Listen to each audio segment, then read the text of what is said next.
তাদের সংখ্যালঘু নির্যাতনের ব্যাপারে বাংলাদেশ সরকার এখনো কেন চুপ রয়েছে? এই বিষয়ে দ্রুত ভারতীয় রাষ্ট্রদূতকে ডেকে এর জবাবদিহিতা নিশ্চিত করতে হবে। আপনারা জানেন, ভারতে ইদানিংকালে পরিকল্পিতভাবে মুসলিম নির্যাতন বেড়ে গিয়েছে। মসজিদে নামাজ পড়তে বাধা দেওয়া হচ্ছে, মুসলিমদেরকে ধর্মীয় স্বাধীনতা হরণ করা হচ্ছে, কাশ্মীরের মুসলিম নাগরিকদের অধিকার খর্ব করা হচ্ছে, তাদের রাজনৈতিক অধিকার খর্ব করা হচ্ছে।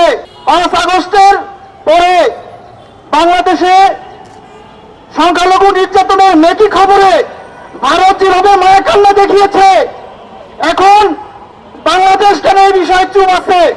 বাংলাদেশ কেন এখনো পর্যন্ত এই বিষয়ে রাষ্ট্রীয় কোনো নিন্দা জ্ঞাপন করছে না?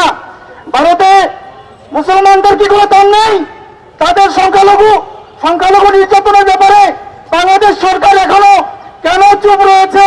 এই বিষয়ে দ্রুত ভারতীয় রাষ্ট্রদূতকে ডেকে এর জবাবদিহিতা নিশ্চিত করতে হবে।